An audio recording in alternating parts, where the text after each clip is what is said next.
네, 이탈남 보이는 팟캐스트 오늘이 마지막 편입니다. 보이는 팟캐스트는 오늘이 마지막인데요. 저희가 마지막 주제로 잡은 것은 바로 언론 문제입니다. 혹자가 이런 이야기를 하더군요. 지금의 언론 지형은 5대 95위 극심한 편중 현상이 나타나는 지형이다. 이렇게까지 평하는 걸 제가 들은 바가 있었는데요. 자, 이런 언론 지형에서 과연 민주주의가 제대로 꽃을 피울 수 있겠습니까? 자, 오늘은 언론 문제를 종합적으로 진단해보는 시간으로 꾸며드리도록 하겠습니다.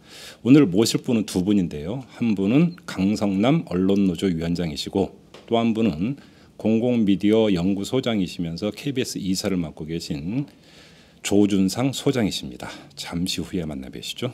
언론 문제가 진짜 한두 가지가 아닙니다. 총정리하는 이런 시간으로 꾸미기 위해서 이제 두 분을 모셨는데요. 지금 언론은 정상이 아니다라는 생각은 명확해요. 일부 종이신문과 인터넷신문이 한국 사회에서 빛과 소금의 역할을 하고 있는데 종편에서 방송하는 뉴스는 항상 뉴스 특보라고 그래요. 근데 내용은 별거 아닌데 계속 특보라고 빨간색으로 돌리고요. 종편이 재밌어. 천박하고 자극적이고 그러니까 쉽게 말하면 입맛에 맞을 수는 있어요. 그러니까 정상적인 뉴스는 아니죠. 공정보도를 해야 되니까 공정보도를 하는 거하고 돈이 되니까 공정보도 하는 거하고 좀 다른 것 같거든요. 돈이 되니까 공정방송을 하는 거지 돈이 안 되면 공정방송을 안 할 거다. 일부 종이신문과 인터넷신문이 빛과 소금의 역할을 하고 있다고 그런 것들이 확산되는 메커니즘에 저는 SNS가 있다고 봅니다. 언론 지형에서 신봉건 체제가 구축이 됐다라고 마음대로 임명할 수 있는 대장에 의해서 시키는 일밖에 할 수 없는 그걸 깨기 위해서는 어쩔 수 없죠. 지배구조 개선돼야 되고 기자들이 다시 각성하고 나와야 된다고 봅니다.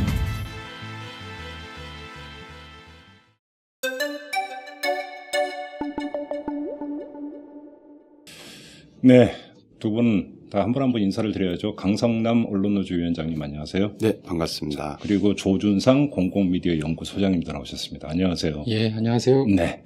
자, 우리 강성남 위원장님께 먼저 좀 여쭤봐야 될 것 같은데 지금 언론노조 농성 벌이고 있죠? 네. 언제부터 시작하셨어요? 방송 공정성 특위 마무리되기 11월 말 한 2주 전에 네. 국회에서 시작을 해서요. 예. 현재는 그 프레스센터 앞에서 네.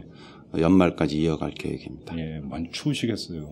네, 추운 날은 아주 좀 누가 되게 밉죠. 그런 날은. 누가 미우세요? 아시면서요. 저 모르는데. 그 약속을 안 지키시는 분. 예. 공영방송 지배구조를 개선해서 방송 공공성을 확보하겠다고 지난해 많은 국민들한테 약속하신 분. 네. 그분이 그때는 특별히 밉죠. 아, 그렇습니까? 네. 네. 제가 앉아있는 데서 보입니다. 그 집이. 아, 그렇습니까? 네. 네. 아예 그쪽을 향해서 이렇게 앉아 계십니까, 그러면? 그러기에는 좀. 구조가 좀 그렇죠? 예. 예. 자, 그러면 지금 농성, 이제 이 방송, 이제 그 지배구조 개선 문제 있고 또 종편 문제도 이제 같이 얽혀 있는 건가요? 그렇죠. 종편 문제는 지금, 허가 시점서부터 네. 미디어법 개정돼서 근거를 만들 때서부터 언론노조가 끊임없이 예. 미디어 생태계에 문제가 있을 것이고 산업적, 저널리즘적 문제가 많다라고 계속 주장해오고 예. 그 지적했던 문제들이 하나하나 지금 증명되고 있어요. 그러게요. 오늘 지금 참 그 논의해야 될 사항이 지금 엄청 많습니다. 좀 하나하나 풀어보도록 하고요. 우리 조준상 그 소장님은 KBS 이사도 지금 맡고 계시지 않습니까? 예, 그렇습니다. KBS가 얼마 전에 수신료 인상을 결의를 했습니다. 근데 거기까지는 그렇다 치고 스마트폰, 태블릿 PC, 집에 있는 PC에까지 수신료를 매긴다는 이야기가 도대체 어떻게 나오게 된 겁니까, 이게? 독일 같은 경우가 예. 현재 이제 그 수신료 개념이 예. 그러니까 일종의 이제 인두세 개념으로 바뀌었어요. 그러니까 그렇습니까? 예, 독일의 공영방송 체제에서는 제가 얼마 전에 그거 보고 제 페이스북에 차라리 인두세를 거더라 이렇게 썼거든요. 예. 독일이 근데 인두세식으로 걷고 있습니까? 예, 그렇습니다. 이제 괜히 올렸네요. 예. 그래서 이제 일종의 이제 독일은 이제 특히 공영방송 하나하고 예. 민영방송 하나 이런 두 체제로 가면서 민영방송에도 그 수신료 일부를 지원하고 있고 그렇게 한대요. 네. 이제 거기서 이제 아이디어를 얻은 것 같습니다. 그래요? 아이디어를 얻은 것 같고. 근데 그 수신기기를 확대하려면 네.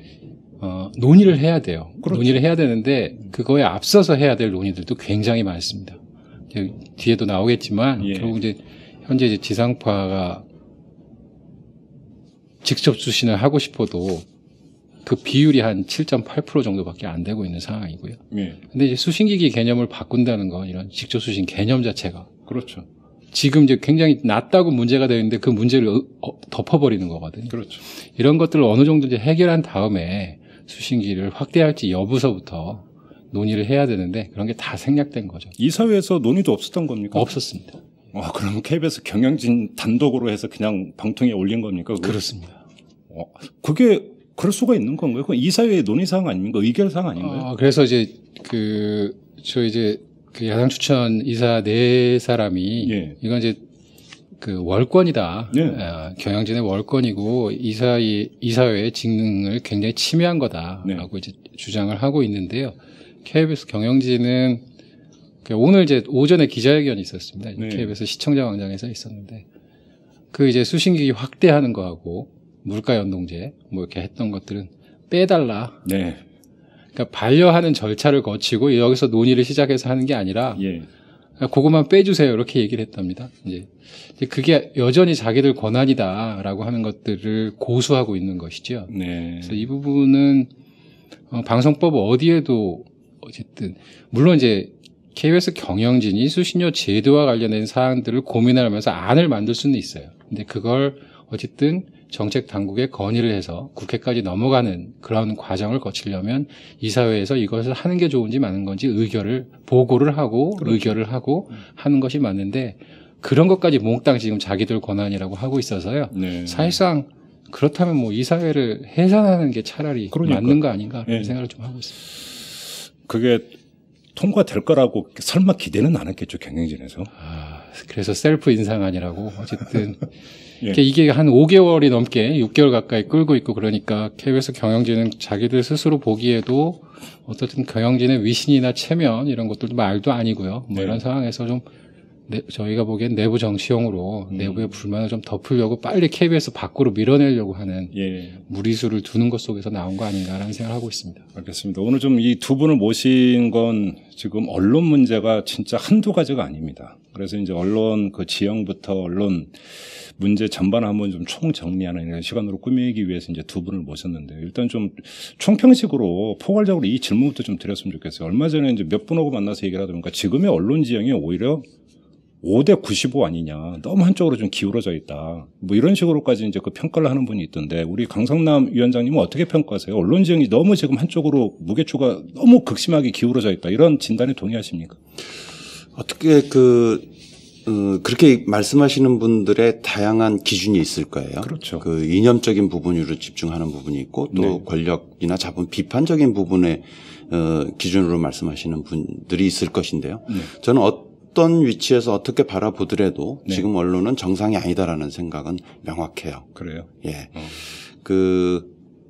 원론적인 얘기지만 언론은 본래 프로그레스하고 리폼, 전진과 개혁 네. 이걸 위해서 종사하는 것이 맞습니다. 저널리즘의 기준을 거기다 두는 게 맞습니다. 네. 그런데 지금 우리나라의 언론은 태생적인 것부터 그러는지 모르지만 항상 권력 주변에서 권력이 얼마만큼 잡고 있는가에 따라서 자기네들 포메이션이 바뀌어요. 네. 되게 한심스러운 일이지만 그런 것들이 오랜 시간 진짜 대한민국 현대사에서는 정말로 오랜 시간 그렇게 유지해왔거든요. 그러다 보니까 언론 소비자들도 언론이 그런 식으로 포메이션하는 게 어떻게 보면 당연한 거 아닌가라고 생각을 해요. 그렇지만은 이념적으로 지형적으로 어떻게 분리되고 있대 이게 중요한 게 아니고 언론은 네. 본래 권력에 대해서 비판하는 위치에서 그다음에 조금 사회를 전진시키고 다시 리폼하는 위치에서 항상 새로운 시각으로 보고 비판해야 되는데 네. 권력과 그 이념에 기초한 권력이죠. 그 권력 주변에서 아니면 때에 따라서 내부에서 있는 모습들이 참 안타깝죠. 그래서 어떤 방향에서 누가 어떻게 평가하더라도 그건 뭐 크게 틀린 얘기는 아니라고. 누가 그렇게 얘기했던데 언론이 파수견이 되는데 애완견이 돼버렸다. 뭐 그런 겁니까? 애완견 정도는 괜찮은데요. 예. 나서서 하는 홍보견. 그렇습니까? 그 우스갯소리 한번 할까요? 네. 멋진 개는요. 예. 절대 꼬리 안 칩니다. 예. 딱 자기가 판단해서 예. 자기가 존경할 만한 사람한테 꼬리를 치지. 네. 못난 강아지가 아무나 보고 꼬리 쳐요. 예. 그래서 저는 대한민국에 요즘 진짜 못난 강아지들이 많아진 거 아닌가라고 생각합니다. 알겠습니다. 조준상 소장님은 어떻게 진단하세요? 제가 보기에는 일부 종이신문과 인터넷신문이 한국 사회에서 빛과 소금의 역할을 하고 있는데 예. 그 일부를 수량적으로 표현하면 예. 5냐, 10이냐, 15냐 뭐 예. 이런 문제인 것 같아요. 예. 근데 전통적인 매체의 기준으로 본다면 네. 극심한 편중이 있는 거 저는 맞다고 보고요. 그게 제가 보기에는 상식과 비상식이라고 하는 기준으로 보면 네. 그러니까 저널리즘의 기본을 지키는 곳과 저널리즘의 기본을 지키지 않는 곳이라고 하는 비율을 좀 나누자면 뭐 9대 95, 5대 95, 네. 10대 90 뭐 이 정도가 되지 않을까라고 하는 게 제 생각이고요. 예. 그런 지형은 결국 이전 정부 하에서 좀 만들어졌습니다. 그러면서 새롭게 어쨌든 보수나 수구 지향의 어쨌든 방송 매체들을 대거 신설을 하고 기존 매체들에 대해서는 뭐 인사나 이런 걸 통해서 좀 틀어쥐고 뭐 이런 상황 속에서 기존에 이제 그 유지가 되었던 여론 전파의 어쨌든 이제 확장 경로라든지 이런 것들이 이제 완전히 헝클어졌지요. 전에는 이제 어쨌든 그래도 이른바 조선중앙동아라고 하는 종이신문 그리고 뭐 한겨레 경향 뭐 이런 신문 그리고 뭐 프레시안이나 오마이뉴스나 이런 인터넷 신문 이런 것들이 경합하는 여론을 하면 그것이 방송 매체를 통해서 좀 더 균형 있게 전달되거나 아니면 방송 매체 나름의 시각을 담아서 전파되면서 어느 정도 균형이 45대 55랄지 뭐 이렇게 유지가 됐었는데 그게 이전 정부에서도 파괴되면서 지금까지 오고 있고 지금은 그런 파괴된 지형이 훨씬 더 공고화하는 단계로 좀 접어들었다라고 보시면 될 것 같습니다.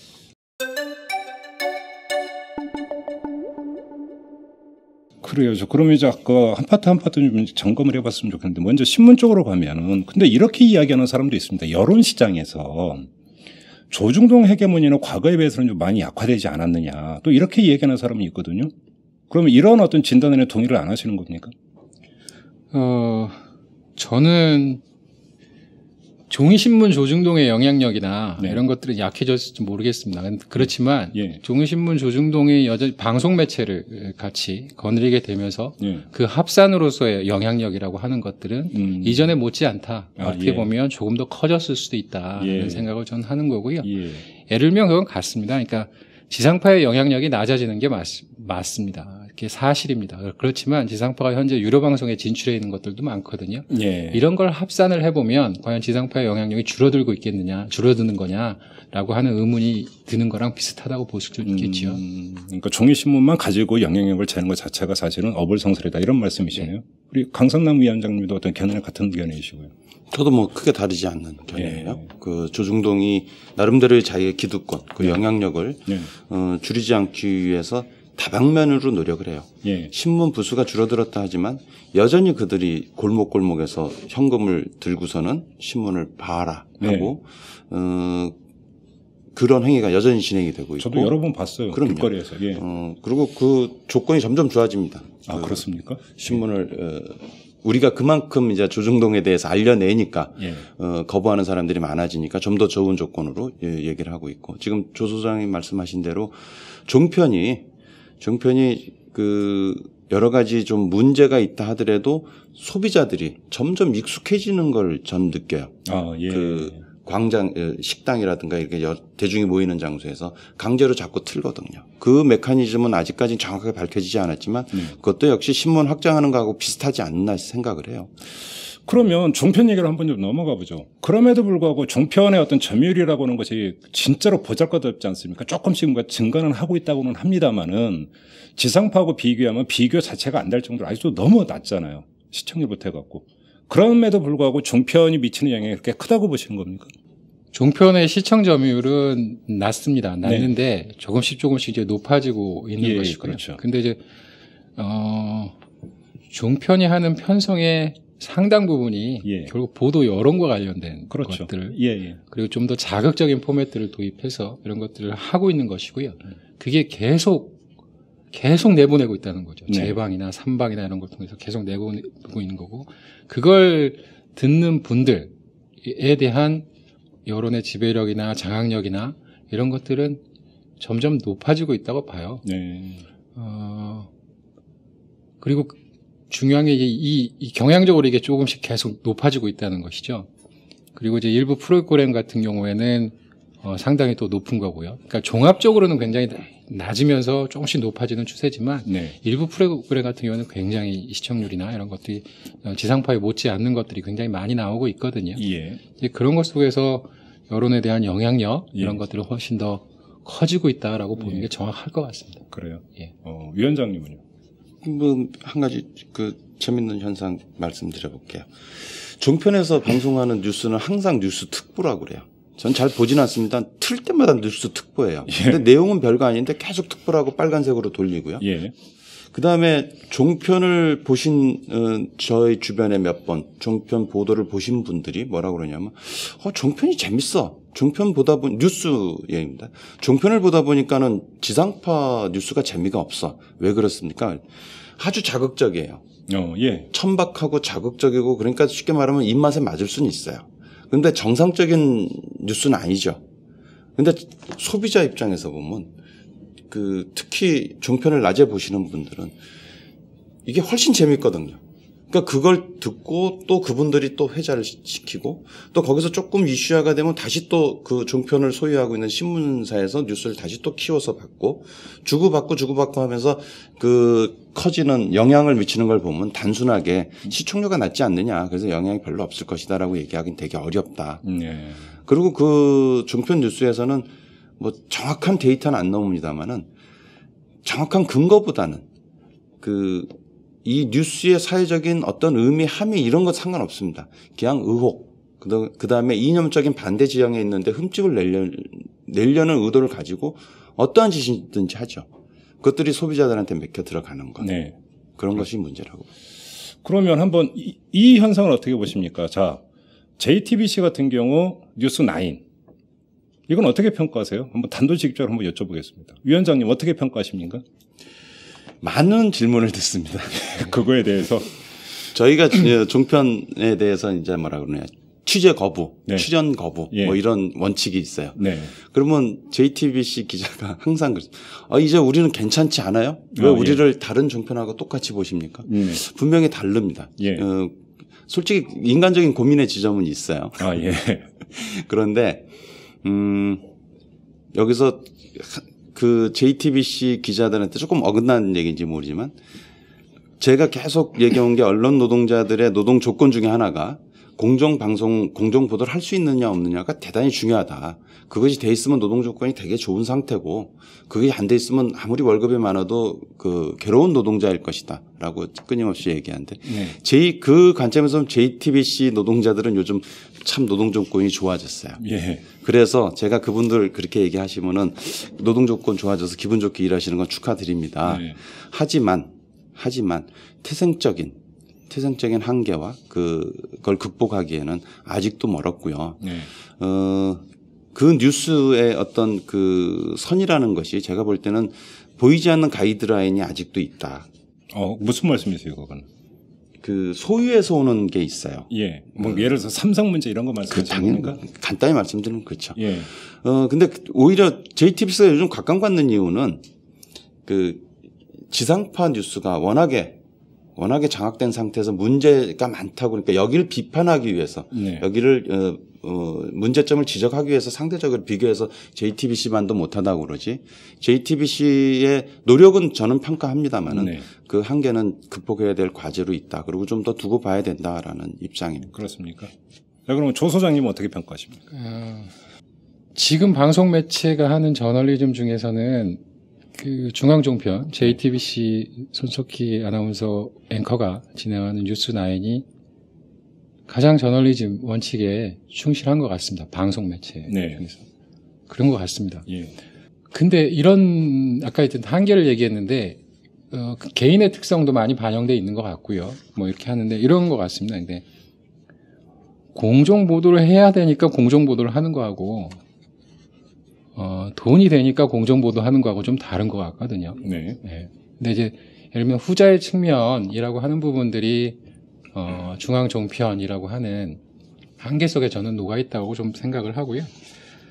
그러나 이제 최근에 이제 뭐 방송통신심의위원회에서 JTBC에 대해서 이제 이 뉴스9에 대해서 뭐 극언을 하면서 이렇게 뭐 제재를 했는데요. 중징계를 때렸는데 예. 그런 걸 보면 신기를 거스르고 있는 건 사실인 것 같아요. 네. 그건 뭐냐면 예를 들면 대표적으로 지상파 방송의 뉴스 프로그램들이 이른바 50대 50의 기계적 공정의 저널리즘도 못 지키고 있는 상황에서 이런 것들을 하고 있고 거기서 민감한 이슈를 피하지 않는 거죠. 제일 중요한 건. 현재 이제 그 가장 큰 문제는 민감한 이슈는 아예 보도를 하지 않는다는 거예요. 네. 그래서 시청자들의 시야에서 사라지게 한다는 건데 거기선 보이거든요. 그러면서 최소한 50대 50을 하려고 하는 이런 것들이 좀 어필을 하고 있는 거 아닌가라는 생각이고요. 근데 기본적인 한계는 돈이 되니까 공정방송을 하는 거지 돈이 안 되면 공정방송을 안 할 거다라고 하는 부분들이 있고 그 속에서 어쨌든 이제 개인이 운신할 수 있는 폭 여지라고 하는 것들이 좀 되지 않을까라는 생각을 좀 합니다. 조금 요 부분에서 그래도 얹힐 얘기는 있을 것 같아요. 그런데 그들의 노력은 평가를 합니다. 그렇습니다. 그들의 노력은 평가를 하고 또 지금 언론 상황에서 JTBC가 주목을 받는 그 상황은 좀 아쉽긴 하지만은 그 JTBC 외에 나머지가 너무 처져서 그런 부분은 아쉽긴 하지만 그들의 노력을 우리가 일부러 폄훼할 생각은 없어요. 그렇습니다. 예. 그러니까 참 표현하기 어려운데 우리가 종편 전체를 태생적으로 부정을 하고 있으면서 또 요거는 평가를 해주기에는 좀 앞뒤가 안 맞아 연결이 잘 안 돼서 그러지 같은 언론 노동자로서 또 저널리스트로서 평가하고 응원을 하고 있습니다. 어떤 분이 이런 얘기를 하더라고요. 이건 되게 전략적인 얘기인데 우리가 이제 지금까지 계속 조중동 한 묶음으로 이제 표현을 해오지 않았습니까? 그런데 그 동기와 이유가 무엇이든지 간에 그게 순수한 동기가 아니라 좀 전에 이제 조 수장께서 말씀하신 대로 있어요. 돈 때문이든 뭐든지 간에 만약에 그 조중동 한 묶음에서 탈피하려고 하는 그런 그 몸부림이 있다면 오히려 그것을 계속 힘을 넣어갖고 틈을 벌려주는 게 오히려 우리나라의 언론 지형에 오히려 더 결과적으로는 도움이 되지 않겠느냐. 이건 되게 전략적인 사고이긴 합니다만 그렇게 얘기하는 사람도 있어요. 이 점은 어떻게 받아들였어요? 이전에 한번 중앙에 대해서 그런 시도가 한번 있었던 것이 있었죠. 있었는데 결국은 중앙은 그 시간의 인내 시험을 통과하지 못했습니다. 그리고 그런 시도가 있었고 불과 3, 4년 안에 중앙은 이전의 모습으로 돌아갔었지요. 자, 지금 그런 시도를 했을 때 과연 앞으로 시간의 시험을 또다시 한번 통과할 수 있을 거냐라고 하는 부분들이 그런 과거의 전례가 있기 때문에 아직은 반신반의하면서 보고 있는 거다라고 보시면 되지 않을까 싶어요. 그럼 두 분의 이제 좀 유보적으로 그냥 일단은 지켜보자 이런 입장이신가요? 저기서 나오는 자율성, 제작 자율성이라고 하는 것이 어떤 제도화된 속에서 그리고 그동안의 역사적 경험들 속에서 쌓였던 관행이나 어떤 실천이나 이런 것들 속에서 나오는 모습이 아니라 굉장히 취약하다는 것이죠. 그게 전에 홍석현 회장 같은 경우는 계몽 전제군주에 비유하고 이렇게 했는데 오늘 계몽 전제군주의 해량 속에서 발휘되는 약간의 이런 거 아니냐라고 보는 역사적으로 그렇게 볼 수밖에 없는 부분들이 좀 있다는 겁니다. 그래요. 자, 그리고 또 하나 이 종편을 보면서 요즘은 좀 약간 그 얘기가 들어가기는 했지만 얼마 전까지 MBN을 두고 그 보도 내용을 보면 그러니까 속칭 정권을 까는 정권의 비판적인 보도 내용이 오히려 많고 논조가 오히려 그렇다. 그렇게 본다면 그걸 또 이 종편을 하고 한드름으로 묶을 수 있느냐 이런 얘기도 잠깐 나온 적이 있지 않습니까? 그럼 그 점은 어떻게 봐야 되는 겁니까? MBN은 적어도 지난 대선 선거 방송 부분에서는 가장 공정했습니다. 종편 중에서 가장 공정했고요. 대선 때까지는?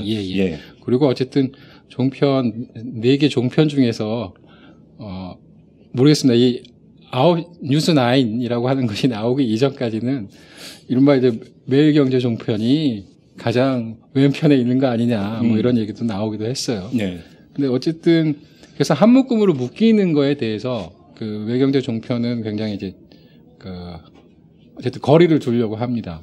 그리고 그런 것도 있는데 역시 그것도 비슷한 틀이 아닌가 싶어요. 어쨌든 매경제의 소유규조나 그동안의 거버넌스나 이 속에서 이른바 이제 사주, 소유주라고 하는 사람이 차지하고 있는 위상이나 그 사람의 개인적 특성이나 이런 것들과 많이 관련이 있지 않을까라는 생각을 하고 있습니다. 그렇습니까?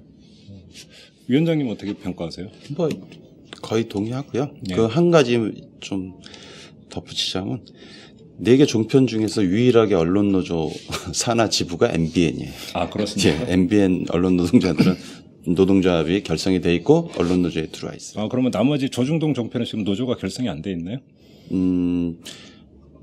따로 JTBC 같은 경우에는 중앙일보 노조 기업별 노조에 가입돼 있고, 아, 중앙일보 노조에 예, 같이 그쪽에 돼 있고, 예. 조선과 중앙은 잘 모르겠습니다. 조선과 동아는 잘 모르겠어요. 기업별 노조로 결성되는 걸로 알고 있습니다. 그렇습니까? 예. 예. 자, 그러면 이 점을 한번 여쭤볼까? 이 종편과 관해서 이제 커다란 분기점은 내년 2월에 있을 이제 그 재승인 여부 아니겠습니까? 자, 언론 노조는 이 문제에 대한 공식 입장은 어떤 겁니까? 제대로 심사하라. 네. 명확하게 심사 규정을 밝히고, 예. 그다음에 그 규정도 애매하게 비계량 부분을 지금 거의 다 심사위원들이 주관적인 판단에 의해서 정치적인 평가를 하기 쉽거든요. 네. 될 수 있으면 그런 부분을 줄이고 객관적인 수치로 계량할 수 있는 부분을 넓혀서 네. 명확하게 투명하게 판단해라. 네. 그게 저희 주장이에요. 그래서 투명하게 판단을 해서 내린 결정이라면 존중할 수 있다라는 말씀이십니까? 제가 이 질문을 드리는 이유가 있는데요. 뭐냐면 종편의 출범의 모태가 되는 것은 미디어법이었고 미디어법은 날치기였고 따라서 법적 정당성이 없다. 고로 그것에 어떤 그 자식벌인 종편을 인정할 수 없다. 여기서부터 시작이 됐던 것 아닙니까? 그런데 자, 재승인 심사를 철저하게 해서 만약에 투명하게 하고 공정하게 하고 객관적으로 해서 재승인이 내려졌다면 존중하겠다라고 한다면 그 첫 출발점은 이제는 논외로 해도 된다. 이런 이야기냐. 바로 이걸 여쭙기 위해서 드리는 질문입니다. 참 대답하기 어려운 질문을 예상대로 하시는데요. 태생적으로 문제가 있죠. 예. 불법적으로 날치기 처리된 법에 근거해서 만들어졌고 네. 또 우리가 예상하던 대로 여러 가지 해악이 있어요. 그래서 없애야 된다는 건 그 원칙은 있습니다. 네. 그렇지만 실제적인 존재 네. 이미 뭐 현실. 현실 예. 여기서 우리가 할 수 있는 거 계속 끊임없이 존재 자체를 부정하고 어떻게 가든 된데도 존재 자체를 부정하고 그냥 계속 갈 것이냐 아니면은 그때그때 적절한 대응을 해가면서 그나마 해악을 좀 줄여가면서 줄일 수 있도록 우리가 대응을 해 나갈 것이냐 하는 문제인데 네. 어쩔 수 없이 저는 후자를 선택했어요. 위원장으로서는. 예. 예, 그리고 그래서 현재 재승인 심사 과정에서의 최고 우리가 할 수 있는 최고는 허가 과정에서의 그 불투명함, 부조리한, 정의롭지 못한 부분 다 밝혀냈잖아요. 그건 검찰에 고소도 했는데 이런 것들이 이제 하면서 아쉬움이 드는 게 뭐냐면은 이미 사후 약방문, 이미 쟤네들 종편은 출범을 해서 하고 있는데 네. 지금 지금 고소해가지고 다시 돌리지도 못하면서 원인 무효, 승인 취소 이게 과연 실질적으로 이루어질 수 있을까 하는 그런 고민들이 있다 보니 네. 지금 재승인 심사 과정에서는 좀 과정에 적극적으로 개입을 하자라는 네. 게 저희들 결정 사항입니다. 조 소장님은 어떻게 보세요? 제가 좀 전에 드린 질문에 대해서. 일단은 종편을 출범시킨 4가지 목표가 있었습니다. 글로벌 미디어 그룹의 육성이랄지, 일자리 창출이랄지, 그렇죠. 그다음에 유료 방송의 선순환 구조 확립이랄지 이런 것들이 있었어요. 그리고 그것을 아마 재승인과 덮어 씌울 겁니다. 재승인을 받으면 이렇게 달성된 거고 됐다는 식으로 이렇게 하는 거. 그래서 2가지를 분리할 필요가 있다라는 생각을 저는 하고요. 그리고 이거에 대해서 어쨌든 새롭게 등장했던 이경재 방통위원장은 종편한테 시간을 좀 더 줘야 된다 이런 식으로 얘기를 했었죠. 그래서 이 4가지 정책적인 목표에 대해서 성공했다 실패했다라고 하는 부분에 대해서 방통위 스스로 판단하지 않은 한 종편 출범 자체 위법성 부분은 아니더라도 그 정당성이라고 하는 부분들은 계속 앞으로도 불거질 거다라는 생각을 좀 하는 것이고요. 네. 그리고 종편이 지난 3년간 온갖 특혜를 줬음에도 불구하고 이 모양인데 시간을 더 준다라고 하는 부분들 속에서 종편 특혜라고 하는 부분들을 계속 유지시켜 나가려고 하는 의도가 엿보이는 거 아니냐라고 네. 하는 생각을 좀 갖고 있고요. 그런 특혜가 유지되는 한 종편 출범의 정당성 역시 계속 문제가 될 거다라고 생각을 합니다. 이제 그런 것 속에서 예. 그럼 이번 재승인 과정에서 뭐 4가지를 다 통과시켜야 하겠죠. 제가 보기엔 그렇습니다. 그게 이제 정권의 딜레마라고 저는 생각을 하는데요. 4가지를 다 재승인을 시켜야 될 텐데, 굉장히 부담스럽죠. 예. 근데 이제 뭐, 매일경제 종편은 떨어져 있어요. 재승인 시기가. 이런 거죠. 거요? 예, 그렇습니다. 그리고 뭐 채널에 떨어져 있고 뭐 이런 것들 속에서 이런저런 머리들을 굴려 나가시지 않을까라는 생각을 하는데, 예. 그렇습니다. 그러면 자 위원장님, 네. 그 지금 종편에 엄청난 특혜가 그러니까 지금 부여되고 있지 않습니까? 그러면 내년 2월에 재승인 그걸 분기점으로 해서 이 특혜 전부 다 걷어들여야 된다. 그 다음에 예를 들어서 일각에서는 자 여기서 그러니까 4개 종편 중에 한두 개라도 혹시 그러니까 탈락되는 것이냐, 아니면 뭐 조건부 그러니까 재승인으로 가느냐. 그래서 뭐 편성 비율에 대한 엄수라든지 뭐 이런 것들. 아주 좀 그 디테일하게 들어가서 일단 이거부터 여쭤보죠. 모든 특혜는 일단 다 걷어들여야 된다고 보십니까? 당연하죠.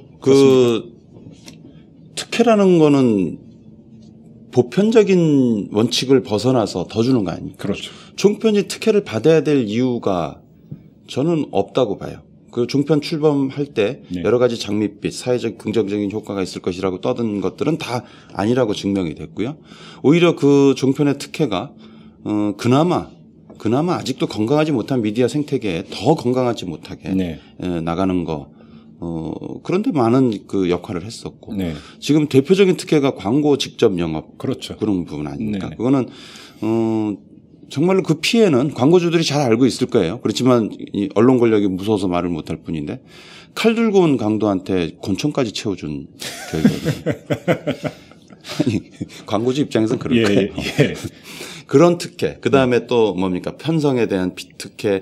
말이 종편이지 제가 진짜 열심히 하루 종일은 안 봐봤습니다만은. 네. 이거 종합 편성 아니에요. 보도 채널입니까? 보도 채널 그냥 감각적이고 재밌고 천박한 보도 채널이라고 할 수 있어요. 네. 거기 제가 그래도 좀 괜찮은 데는 좀 억울하겠지만요. 교양 프로도 그렇고 너무 방송으로서의 품위를 갖추지 못한 방송이다. 그런 방송한테 특혜를 더 줘서 뭘 어쩌겠다는 것인지. 네. 전 국민의 교양을 다운시키겠다는 목표가 아닌 이상 더 이상 특혜를 유지할 필요는 없다. 이 문제는 어떻습니까? 지금 최민희 의원이나 이런 부분 같은 경우 뭐 고발을 한다고 했었는데, 그래서 채널A 같은 경우는 출자 과정에서 눈속임이 있었다. 네. 이거는 지금 법적인 결격 사유에 해당이 되는 거죠. 그렇습니다. 자, 이거는 그러니까 법적인 판단, 그러니까 사법부의 판단을 일단 구해야 그다음에 뭐가 되는 겁니까? 아니면 방통위 차원에서 이것을 판단을 내릴 수가 있는 겁니까? 방통위에서는 조 소장이 더 잘 아실 것 같은데 방통위에서 이미 건너간 거죠. 알면서 넘어간 거 아니겠어요? 그러니까 애당초 처음 승인해 줄 때 알면서 넘어간 문제를. 예. 이런 게 하나의 불씨가 될 수 있다고 보십니까, 조 소장? 예, 채널 A 같은 경우는 불씨가 될 수 있다고 봅니다. 네. 그리고 사법부의 판단, 근데 사법부의 판단을 기다리지는 않겠죠. 그렇죠. 그리고 어쨌든 만약에 재승인한 걸 받은 상황에서 사법부의 판단이 네. 이건 잘못됐다라고 한다면 뭐 그것들을 어떻게 사후에 페널티로 반영할 거냐, 뭐 방통위는 그 정도로 생각을 하면서 넘어갈 거라고 생각하고 있습니다. 그래요. 예. 자, 그러면 이제 내년 2월에 재승인 심사 결과가 나오게 될 텐데 그 결과 여하에 따라서 언론 노조는 어떻게 대응할 생각이신가요? 기조가 이미 잡히셨습니까? 아니요, 조금 더 고민을 해봐야 되고요. 네. 언론 노조 혼자서 네. 이 문제를 풀어나가기보다는 여러 네. 언론 시민 단체하고 협의해가면서 예. 공통적으로 대응해 나갈 계획입니다. 그럼 지금까지는 우리가 재승인 심사를 네. 아주 항목별로 세세하게 예. 제시하고 틀을 요구하고 있거든요. 예, 지금 종편 감시단이라고 떴죠. 그럼 거기서는 이제 주로 어떤 활동들을 하게 되는 겁니까? 종편 감시단, 이제 종편 보고서를 분석하는 거와 병행해서 종편 감시단이 뜨고 했는데, 네. 거기는 이제 종편 주로 보도를 모니터링 하면서. 컨텐츠 주로 감시입니까? 예, 그렇습니다. 예. 알겠습니다. 자, 뜬금없이 한번 이런 질문을 드려볼게요. 자, 종편이 이렇다 저렇다라는 어떤 비판과 견제와 평가 이런 것도 좋은데, 이 최소한의 어떤 최소한의 균형이라도 이루기 위해서 정말 언론단체나 시민단체가 모두 총연대를 해서 한번 이쪽도 한번 종편에 도전해 볼 수 있지 않을까. 도저히 돈이 안 되는 겁니까? 이런 건 꿈입니까? 위원장님. 우리 지역 우리도 한번 종편 만들자. 아니면 보도 채널에도 하나 만들자. 이거 꿈입니까? 왜 웃으세요? 그러고 싶은 마음은 굴뚝 같죠. 예. 그 종편 신청할 때요. 네. 그런 생각을 해봤어요. 좀 괜찮은 신문사들도 연대해서 네. 묶어서 같이 신청을 해서 좀 요구해 볼까 하는 상상을 해봤습니다. 네. 근데 역시 상상의 영역에 계속 머물 수밖에 없는 현실적 여건이 그렇습니까? 그렇죠. 그놈의 돈이 문제입니까? 돈도 문제고요. 예. 종편이라는 게 네. 미디어가 발전해 가면서 네. 자연스럽게 이런 어떤 플랫폼이 고민이 되고 나왔었으면은 네. 당연히 이념적 지형이 다양한 언론사들이 다 고민을 하고 접근을 했겠죠. 네. 어느 날 갑자기 나온 거예요. 예. 어느 날 갑자기 법 확 개정해가지고 어느 날 갑자기 던져버리고 그들만의 내밀한 약속에 의해서 프로그램이 진행된 거죠. 네. 저는 그렇게 봅니다. 그러니까 이쪽에서 준비할 사이도 없었고요. 예. 조 소장님, 제 질문이 꿈 같은 얘기인가요? 조 소장님도 그렇게 보세요? 왜 웃으세요? 결국 한겨레가 네. 어쨌든 88년 출범을 할 때 이제 국민주로 모았던 돈이 그때 돈으로 한 200억 원 가까이가 되는 거잖아요. 네. 1차, 2차, 3차에 걸쳐서. 88년에 창간했죠, 한겨레가. 예. 그때 3차에 걸쳐서 한 200억 원 됐던 거고, 그때는 굉장한 돈이었던 그렇죠. 거죠. 지금으로 따지면 1000억도 넘을 겁니다. 예. 그리고 이제 이런저런 싸움들을 하면서 이제 뜻 있는 사람들이 기부를 하고 성금을 모으고 뭐 협동조합을 만들고 그렇게 해도 그게 이렇게 그때 이 기준으로 보면 그러니까 뭔가 하나 버젓하게 그러니까 꿀리지 않게 어쨌든 매체 하나를 창간을 하고 만들고 하는 거에 못 미치더란 말이죠. 그렇다면 이제 드는 생각은 결국 돈의 측면에서 일부 자본을 끌어들일 수밖에 없는데 정치 지형이나 이런 것들 속에서 이런 상황에서 그러니까 아주 자기 입맛에 맞게 저널리즘을 이렇게 조종하겠다라고 하는 게 아니라 이 정도 언론은 한국 사회에 있어도 돼라고 할 수 있는 기업이나 자본이 저는 있다고 보는데 네. 그런 데들에서 과연 돈을 태울 수 있을까라고 하는 부분이 좀 약간 그게 좀 회의적이고요. 근데 오히려 좀 다른 것들은 좀 있는 것 같습니다. 그러니까 서로 막 이렇게 각계약진들을 쭉 해나가고 있는 것들 속에서 좀 친화성이 보이는 곳들끼리 좀 더 약간 덩치를 키워나가는 작업이라고 하는 것들은 이제 좀 진지하게 막 좀 모색을 하고 검토하고 해야 되지 않을까라는 생각을 좀 하고 있습니다. 그러게요. 예.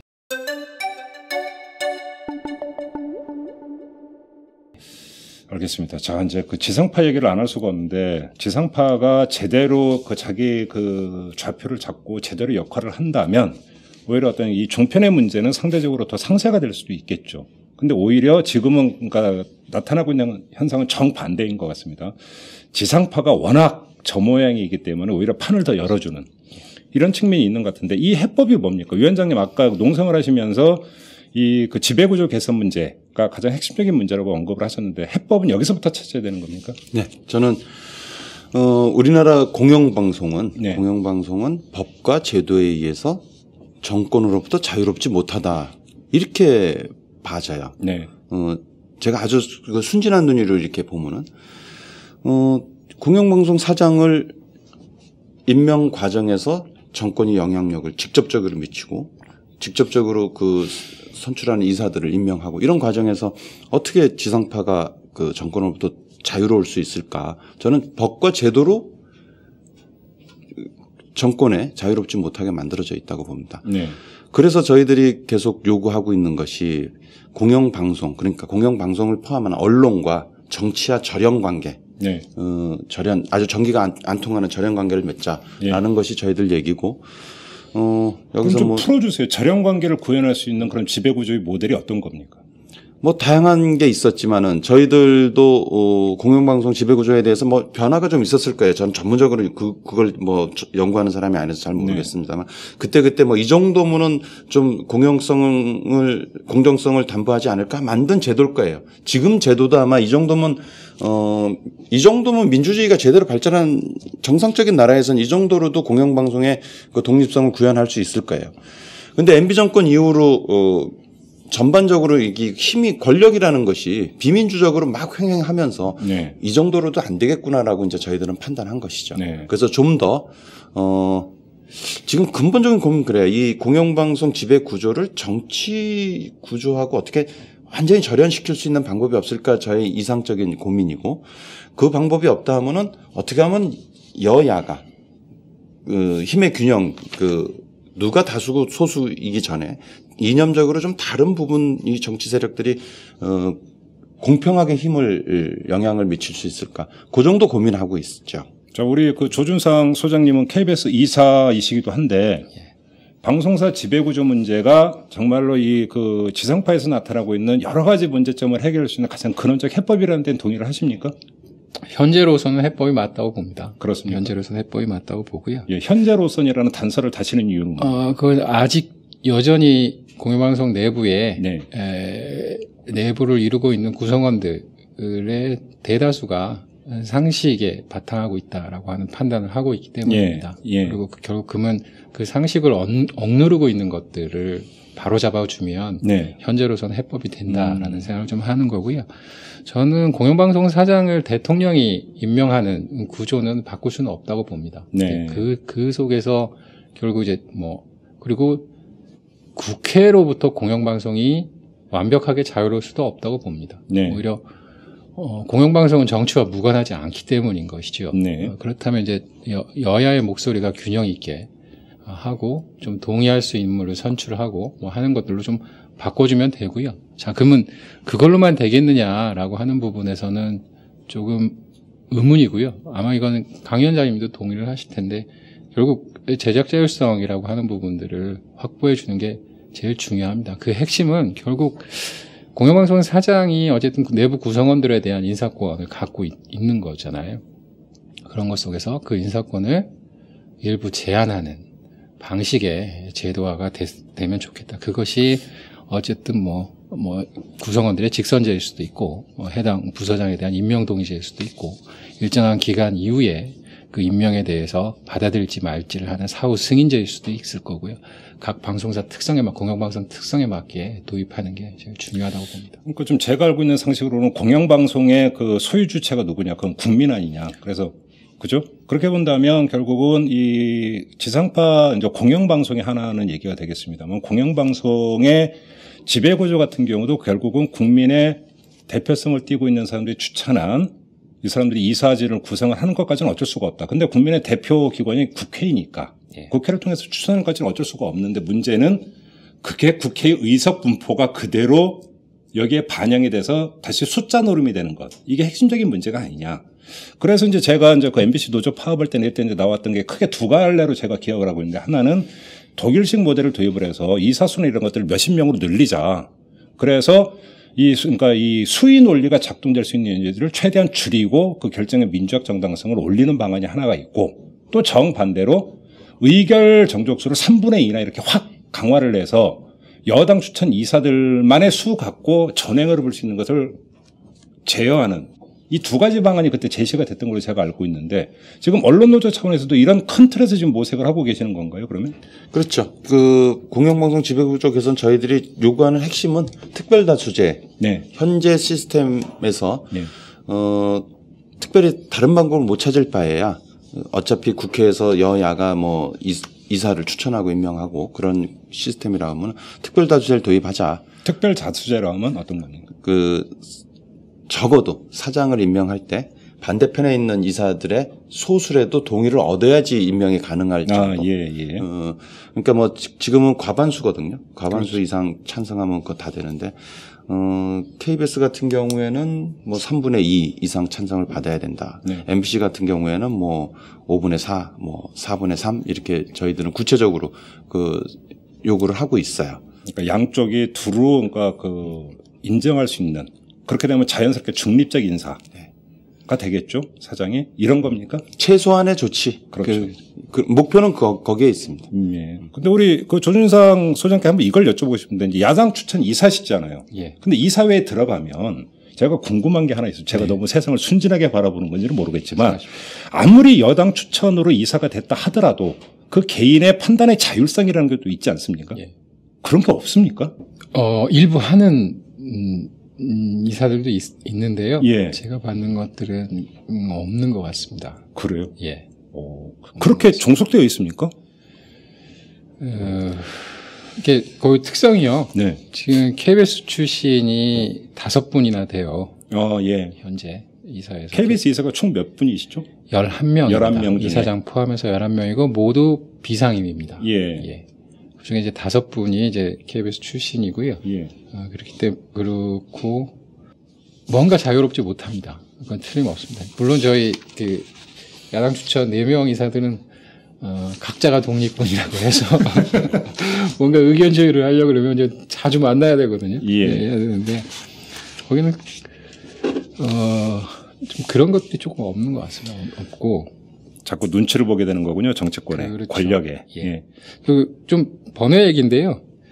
어쨌든 이제 국회 뭐 이런 것도 있는데 결국은 이제 예를 들면 이제 야당이 KBS를 찾아와서 뭐 그거를 하는 것이 바람직하다 안 하다 뭐 이렇게 하지만 어쨌든 찾아와서 좀 공정 보도를 해주라. 우리가 하는 이런 것도 좀 자세히 좀 달아주라. 예. 먹히지 않거든요, 잘. 그리고 뭐 일반 시청자들도 이거는 공정하지 못한 보도다. 뭐 이렇게 해도 잘 먹히지가 않아요. 근데 왜 잘 먹히지가 않는지를 따지고 들어가 보면 결국 저는 지금은 수신료가 통합 전기 요금에 통합 징수되고 있는 시스템 때문에 아무리 시청자들이 뭐라고 얘기를 해도 그게 소비의 경액기가 되고 마이동풍이 되는 그런 상황이고 이런 상황이 지속이 되면 이거를 개선해 줘야 이거를 바꿔줘야 시청자들이 하는 말에 귀를 기울이는 예. 그게 가장 근본적인 거버넌스 아닌가라는 생각이 어떻게 바꿀 수가 있습니까? 그럼? 통합징수를 깨주면 되는 것이죠. 오히려 근데 KBS는 통합징수가 자기들한테는 더 좋은 거 아닌가요? 좋은 거죠. 그러니까요. 그러니까 누수가 없으니까 그때는 징수 과정에서. 뭐 이전에는 뭐 누수가 있고 그랬는데 그거는 공영방송 내부의 문제죠. 네. 그 했을 때 통합징수가 아니더라도 걷어서 누수가 없게 걷고 뭐 그 속에서 결국 커뮤니케이션을 하는 거지 않습니까? 그렇죠. 시청자들하고. 근데 지금은 시청자들하고 커뮤니케이션을 하지 않아요. 예. 시청자위원회를 구성하는 방식도 KBS 사장이 다 임명합니다. 그게 이제 말이 안 되는 건데요. 역사적으로 이제 통합방송법 출범할 때 당시에 KBS 사장님이 워낙 힘이 센신 분이 됐었어요. 그래가지고 이제 말도 안 되는 그런 것들로 결국 법이 그런 형태가 돼버렸죠. 그런 것들을 좀 바로잡아야 되는 것이고요. 진짜로 수신료를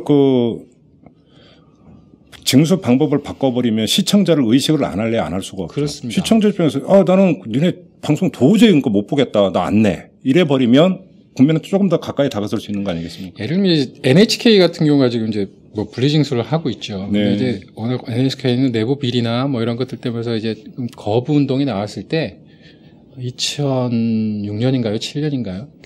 일본 시청자들이 우리 집에 불법 전파를 쏘지 마라 이런 것들을 내걸고 이렇게 하셨대요. 예. 예를 들면 이제 그런 일이 벌어지지 말라는 법이 없다. 지금 상황 이런 말씀드립니다. 그렇죠. 근데 위원장님, 그 방송사 지배 구조를 개선하려면 법 개정이 필요한 것 아니겠습니까? 그렇죠. 국회 가서 그게 되겠습니까? 지난 3월에 네. 그 정부 조직법 개편안 통과 조건으로 그 미래창조과학부, ICT 진흥책 등등에서 공영방송들의 공정성에 문제가 있을 것이다. 그 네. 여야 동의를 했어요. 그래서 그러면 그 문제를 논의하기 위해서 방송 공정성 특위라는 걸 구성했죠. 그래서 6개월 정상적인 6개월 보내고 연장해서 2개월 더해서 8개월을 지내면서 어떻게 하면 공영방송의 공정성을 담보할 수 있을까라고 이 사람들이 논의하라고 자리를 만들었거든요. 그리고 이 특위를 만드는 이유도 다 동의했던 사람들인데 8개월 지나고 나서 해놓은 게 하나도 없어요. 논의된 게 하나도 없어요. 네. 그저 동의됐던 부분, 의견이 달랐던 부분, 뭐 이런 식으로 그 보고서 한 장 채택하고, 그다음에 저희들이 하도 뭐라고 그러니까 이제 그 해직 기자, 복직 촉구 결의안 정도 하나 하고 지금 국민 세금 세비 수천만 원 쓴 특위가 없어졌거든요. 예. 미방위에서 지금 이 부분을 계속 이어받아서 논의를 해야 되고, 그 박근혜 대통령 공약사항 잊지 말아야 될 것이고요. 그다음에 더더군다나 국민들이 지금 언론 미디어 수용자들이 불만은 아주 극에 달했다라는 걸 알아야 돼요. 네. 국회에서 법 개정 당연히 해야죠. 예. 올해 거의 마지막 기회인 것 같은데 올해 또 이걸 그냥 대충 위야무야 넘어간다 그러면 언론노조는 어쩔 수 없죠. 내년에 또 큰 싸움을 준비하고 이걸 시민들하고 같이 공유해서 예. 개선해야죠. 그렇습니까? 알겠습니다. 뭐 일부 언론학자 이런 분 같은 경우는 이제 언론에서 범위를 넓혀서 여론 시장으로 이제 범위를 확대를 했을 때 기존의 어떤 그런 뭐 방송이라든지 신문이라든지 이런 미디어 말고 SNS라든지 또 포털에서라든지 이런 데서 일정하게 이것이 상쇄시키고 중화시킬 수 있지 않느냐 이런 기대를 한 적이 사실 있었습니다. 근데 제가 국정원이 저렇게 어마어마한 댓글을 달지를 모르는 상태에서 아마 했던 것 같은데 트윗글이나 이 점은 자 그러면서 어떤 그것 하나의 어떤 자발적 미디어라고 봤을 때 그러면 아까 이제 말씀하셨던 그 균형추 엄청나게 쏠려 있는 균형추가 조금은 더 그 개선이 된다라고 볼 수 있는 겁니까? 이 점은 어떻게 보세요, 조 소장님? 아까 일부 종이신문과 인터넷 신문이 빛과 소금의 역할을 하고 있다고 하는데요. 예. 근데 그런 것들이 확산되는 메커니즘에 저는 SNS가 있다고 봅니다. 그리고 그것이 굉장히 중요한 사안에 대해서 네. 일종의 이제 균형추까지는 아니더라도 그게 이제 예를 들면 기존대로 하면 뭐 9대 95 내지 10대 90 정도 되는데 그걸 한 4대 6 예. 정도로 만들어주는 예. 그런 효과를 발휘하고 있다. 그런 예. 기능을 하고 있다. 예. 하고 그걸 보니까 결국 국자 돌림 정부 인간들 시켜서 선거에 개입을 한 거겠죠. 오히려 그 위력을 그 확인할 수 있는 하나의 반증 사례다. 그렇습니다. 그렇게 봐야 되는 건가요? 네. 위원장님도 같은 견해십니까? 네, 옛날에 진보 정권 들어섰을 때, 네. 야 방송을 기약 놔둬서 우리가 정권을 잃었어라고 얘기를 했었어요. 그래서 방송을 열심히 지금 같은 모양을 만들기 위한 작업이 진행됐었고, 보수 세력 쪽에서. 예. 그리고 SNS 인터넷 공간이 또 우리를 위협해. 그래가지고 국정원이 등장한 거거든요. 근데 아쉬운 부분은 그래요. SNS의 그 소셜미디어의 한계가 이게 조직화되어 있지 않다는 것이죠. 네. 묶어낼 수 있는. 이게, 사이버 공간에서 여론이 형성이 되고 역시 이것이 힘을 발휘하려면 기존의 미디어에서 이런 게 있다더라고 뉴스 재가공해서 내보낼 경우에 아주 폭발적인 힘을 받거든요. 근데 그렇지 않을 경우에는 또 이게 그쪽에서 그냥 사이버 공간에서 왔다 갔다 하다가 그냥 많은 경우를 또 그런 아쉬움도 있어요. 그래서 그런 부분들을 조금 더 묶어낼 수 있는 어떤 제3의 플랫폼이라고 그럴까? 뭐를 좀 고민할 필요는 있다고.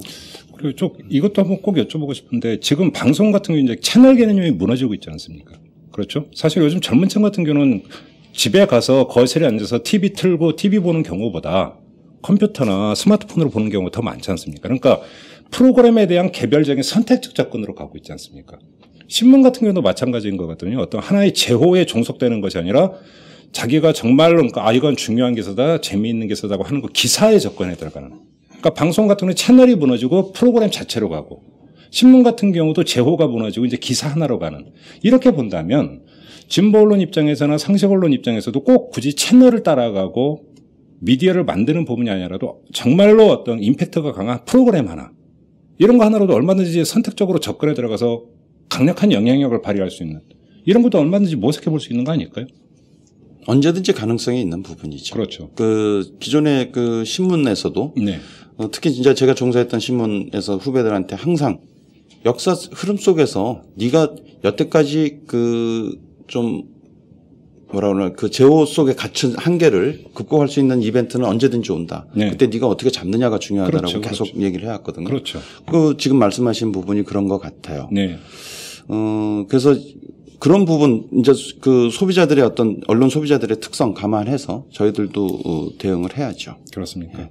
알겠습니다. 요즘 마무리를 좀 해야 될 것 같은데 우리 위원장님한테 이제 마지막으로 지금 농성하고 계시는데 농성은 언제까지로 예정이 되어 있습니까? 올해는 30일 날까지고요. 예. 별 반응이 없을 것 같아서 예. 내년 1월 6일 날 또 시작하기 또 잡혀 있어요. 그러니까 그리고 연말연시 잠깐 쉬었다가 예, 그리고 언제까지 할 거냐? 약속하신 분 아까 말씀드렸던 예. 그 약속하신 분이 약속 지킬 때까지 예. 즐기게 한번 해보려고 합니다. 건강 잘 챙기셔야 될 것 같은데요. 괜찮습니다. 우리 집에 계신 분이 예. 잘 챙겨줍니다. 알겠습니다. 참 언론 문제가 이제는 국민적 관심사를 넘어서 나아가서는 이게 지형이 확 편중이 되다 보니까 오히려 지탄의 대상이 되는 측면들이 진짜 많이 감지가 되는 것 같아요. 이렇게 보면 이것은 지금 종편이나 지상파 이렇게 몇 개를 뽑아서 얘기를 했지만 언론 전체의 어떤 신뢰도 하락으로 결국은 이어지는 것 아니겠습니까? 언론 전체적으로 그건 불행 아닌가요? 심각하죠. 그렇죠. 그 내부적인 비판을 하자 그러면 또 시간이 지금 예. 얘기하는 것만큼 시간이 필요한데 한마디로 언론 지형의 신봉건 체제가 구축이 됐다라고 어떤 학자가 말씀하셨어요. 그건 무슨 뜻입니까? 지배적인. 네. 그러니까 기자 개개인이 저널리스트로서 저널리즘을 구현하는 것이 아니라 어떤 봉건 체제에 의해서 영주가 있고 기자는 농노가 돼버린 겁니까? 누가 임명한 뭐에 의해서 마음대로 임명할 수 있는 대장에 의해서 시키는 일밖에 할 수 없는 네. 그런 신봉건 체제가 새로이 구축돼 가고 있는 과정 아니냐라고 진단한 학자가 있었고 저는 일부 동의하고 있습니다. 그렇습니까? 예, 그걸 깨기 위해서는 어쩔 수 없죠. 예. 지배구조 개선돼야 되고 예. 각 기자들이 다시 각성하고 나와야 된다고 봅니다. 우리 조 소장님에게도 마지막 이제 말씀하실 기회를 드려야 되는데 우리 조 소장님도 또 기자 출신 아니십니까? 예. 후배 언론인들한테 어떤 말씀을 하고 싶으세요? 이런 지금 언론 환경에서 어떻게 하라 이런 말씀 혹시 조언을 해주실 게 있습니까?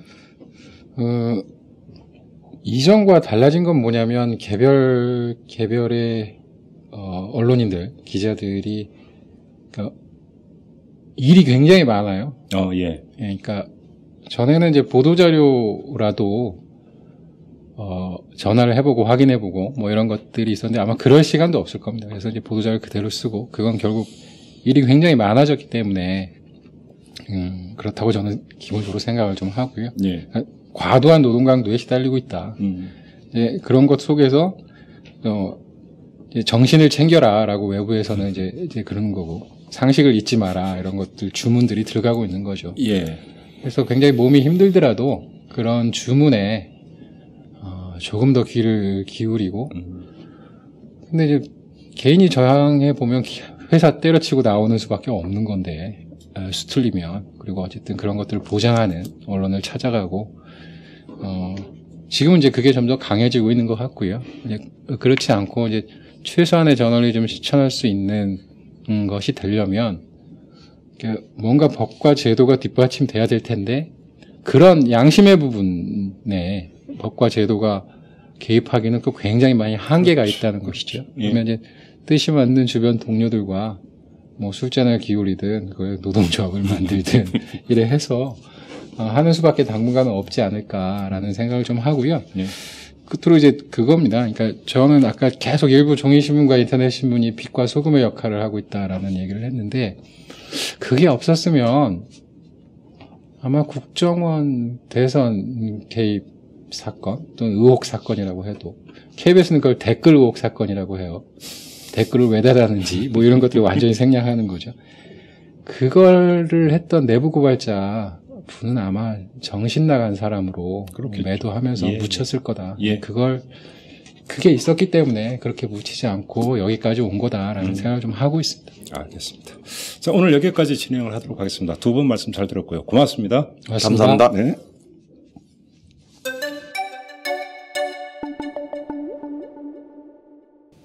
네, 1시간 가깝게 언론 지형을 한번 쭉 훑어봤지만 사실은 이 편중된 지형을 당장 바꿀 방법은 없어 보입니다. 이게 솔직한 평가인데요.